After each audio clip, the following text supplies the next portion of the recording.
Welcome to VS Code Day, and thanks for making it to the last session. My name is Sana, and I'm a program manager on the team. I'm coming to you from the East Coast, so I hope wherever you're located, you and your loved ones are safe. So today I'm going to share some fire VS Code tips and tricks, some of the customization features that we've brought on in the last 6 months or so. Some of the things that I think can really make and improve the quality of life in the editor for you and make it a lot better. So let me just share my screen. You can see my screen over here. I have a very basic Node.js Express app, and let's get right into it. So I'm going to open up my settings. So Command comma opens up my settings. The first setting I want to show you is kind of a warm-up one. I just recently learned about this, and I thought it really helped improve what I was doing. So it's this one. So files.default language. So right now, if I were to open a new file in my editor, it is a plain text file by default. So I don't get any of the colorization and syntax highlighting I might expect. So I can change that. And right now I set it to be a markdown file because often when I'm creating new files in VS Code, I'm just kind of jotting down a couple of notes. I just want to do it in markdown. So now if I open a new file, it's in markdown and I can start taking notes as I want to. So that's a really cool setting I like, really improved my workflow. In fact, another thing you can set this to is actually active editor language. So this means that wherever editor I open the new file from, the new file will take on the same language as that. So if I open a new file from a JavaScript file right now, the new file I do is actually in JavaScript. So that's really cool. The next setting I want to show you is a setting to improve the suggestions that the editor gives you while you're coding.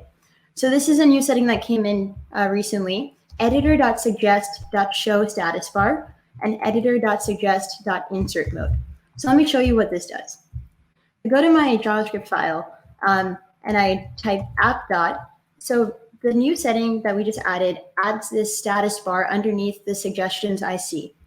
So right now I can go in and press enter to insert the method that it just provided to me. I can also go back here and re-trigger my suggestions, and I can also see if I want to replace the method instead of inserting it.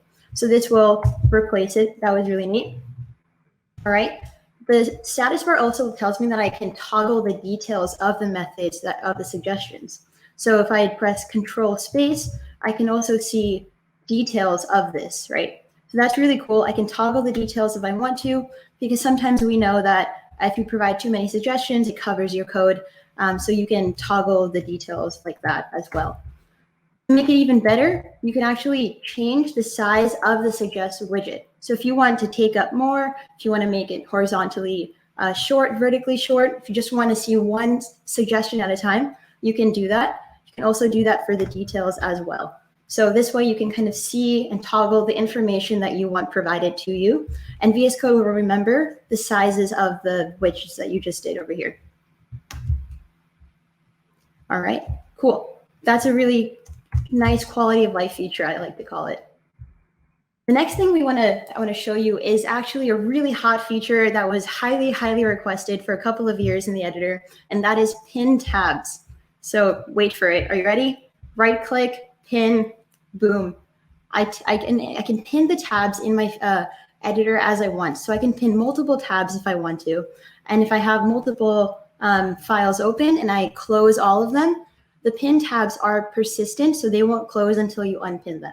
So that's really cool. They're always at the front of the rest of your tabs you have open.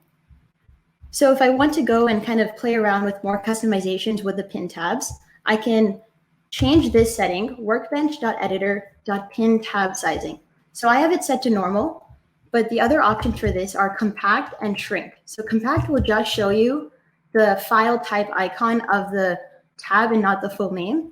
And then shrink will show you the first couple of letters of the file name. So if you want it like that, I prefer to have this to be set to normal. And then the other thing that was highly, highly requested, that's a really cool feature and setting, is the ability to wrap your tabs. So if I have a couple of tabs open, before I would have to, if this was disabled, I would have to kind of scroll through all of them. So if I open up a bunch of files, you can see that I have to scroll through all my editors I have open. But now with this setting, they just wrap onto the second row, and that's awesome. And I can see all the tabs I have open. So I really like this. It makes it easier for me, at least, to kind of know what I have open and what I don't, and pin the tabs I want to keep. Another way to kind of distinguish between the pin tabs you have open and the unpinned tabs you have open is to go into your color customizations for your theme. So you can see here that I'm rocking the Synthwave 84 theme at the moment, and I can actually customize this theme a little bit further. So I have a couple of settings for tabs I have set. So if I uncomment this, you can now see I have a slight yellow line kind of distinguishing the last of my pinned tabs and the remainder of my tabs. So I prefer to have this because it just lets me visually see what I have pinned and what I don't have pinned. So I really, really like this setting as well. Speaking of customizations, another thing that we constantly heard from developers is that they want to kind of customize VS Code in the way it looks. And so VS Code, I think the best thing about it is that you can really change it to be your preferences. So my VS Code and your VS Code could look very different, and that's totally okay. So what I want to do is show you the flexible layout option that we added to the editor. So if there are views in the sidebar that you prefer to maybe have in the panel at the bottom here, you can do that and vice versa. So for instance, if I wanted to take the debug console, I grab it by its header, and I can kind of place it in the sidebar if I want to. I can place it in its own view, or I can place it in an existing view. So I can put it in the debug view over here, and voila, that was awesome. Super easy. If I wanted to take the search and move it from the sidebar and put it in the panel because I want like a wider, if I want a wider kind of way to look at my output, I can do that here, and this is now my editor. So this is super neat. It really lets you play around with if you want to see things on the left, on the right, top, bottom, whatever your preferred method of kind of viewing all your parts of your code is. And if you kind of mess around with the drag and drop a little bit too much, you can reset everything by using the command reset view locations. All right, cool. So now that we've customized our editor a lot to our liking, what happens if I were to set up a new machine with VS Code, right? I don't want to go through the hassle of kind of taking all my settings, all my key bindings, all my the UI state that I customized just now, and having to reset that up on a new machine.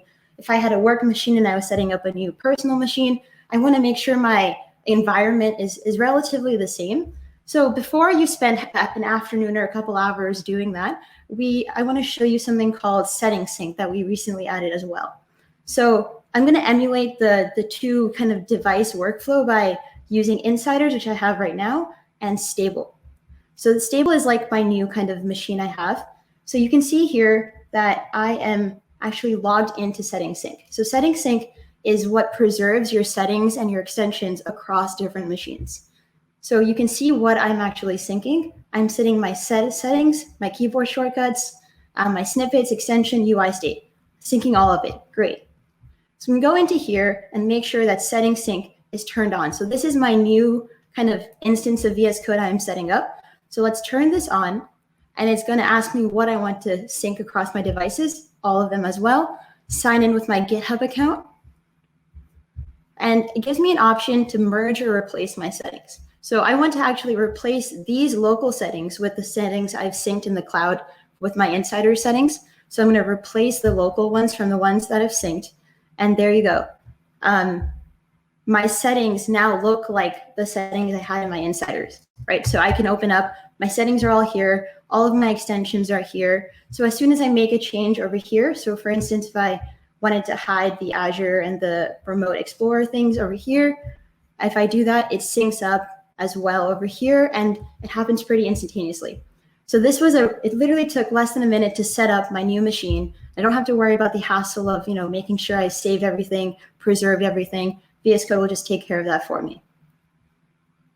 And now that I've signed into GitHub, to VS Code with my GitHub account, it also unlocks a couple more GitHub related features that make it really easy to improve the quality of your life as a developer.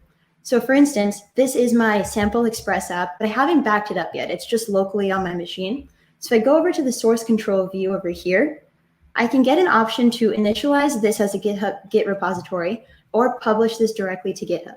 So I'm going to press on this. So this gives me an option to publish directly to my GitHub because I've already signed in. I can make it a private or public repository. So I'll make this a private one. I can choose what files I want to push. Let's just choose all of them. And it will, in a couple of seconds, upload everything to GitHub, make sure it's being tracked in VS Code with source control, and I can go directly to it. So I show you what that just opened up over here and did my first commit for me. That was super easy, literally a push of a button to kind of make sure I've backed everything up in VS Code with source control. So earlier, if I had to go do this, I would go to GitHub, create an empty repository, have a single file in there, bring it down, and then drop my local files into that. That's kind of a roundabout way of doing this. So this makes it a lot easier to just directly do it from VS Code. One more thing I want to show you is if I start with a new window, I can do something similar as well. So now I have an empty window with no folder open, but I want to actually clone a repository from GitHub. So here I get an option in the Explorer to clone the repository. So doing this, clone from GitHub, I can search for everything on GitHub. So I can either put in a link, or because I've signed in, I get this sweet option. So I could search for anything I want to. If I wanted to do create React app, to search for it from here. But what I want to do is actually clone this cat said node project. And within a couple seconds, it's cloned. So I don't have to worry about choosing if I want to clone over HTTPS or SSH. This kind of just does it for me. You don't have to run a git fetch. So if I check my remotes, it set that up for me as well. Very easy. So I just have to worry about starting my code and not worrying about getting it into the editor. So we made it a lot easier to kind of get started over here with those tips. So I hope that helped. Brian, back to you. Fantastic. And, you know, I do love tips and tricks. You know, I'm a big fan of that, right, Sanat? I love tips and tricks. These are so much fun to kind of go through the release notes, each release, and see what's new. Yeah. So questions for you right off the bat. Lots of this really is helpful in terms of like improving your development workflow, that developer loop, so to speak, that some folks have termed. And I greatly enjoy micro optimizations, even the slightest bit, because of how repetitive we might be doing these things within our editor. So in terms of extensions, though, sometimes they help add into the productivity that we have. What would be your favorite extension around that kind of thing as a tip for folks to check out? Ooh, my favorite extension definitely has to be LiveShare. I actually was recently showing a friend how to use LiveShare, and I just realized like how amazing it is to be able to connect with people in the same editor. It's really providing a seamless experience as we're all working remotely. I think it's increased productivity for a lot of folks and teams, even students in classrooms learning to code. I think LiveShare has made a lot of that a lot easier. So if you're not using it, you're missing out on an awesome experience in VS Code. LiveShare is fantastic. All right. And then in terms of your tips, you shared a lot of tips today, but is there just one major tip that's essential that you want to share with everybody that can help them benefit? Yeah, let me share my screen.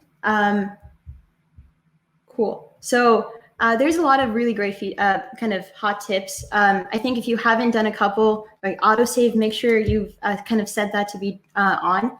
I really liked this file default language when I showed earlier because it made it a lot easier to just kind of not have to worry about saving my file and just working in the current context I'm in. If I had to pick a really cool tip, I did say these were fire tips. There was a really cool extension I found called Power Mode, and it actually adds flames while you code. So I thought that was really neat. So as I'm coding, you can see some awesome kind of fun customizations. That is fire. Well done. Well done. That's awesome. So there you go, folks. Check out the Power Mode extension for VS Code if you want to have fire as you're typing. All right. One last thing that I think folks might be thinking, and I'm hoping you might be able to give us some insight here. Is there any hint as to what might be coming with VS Code in the future this year?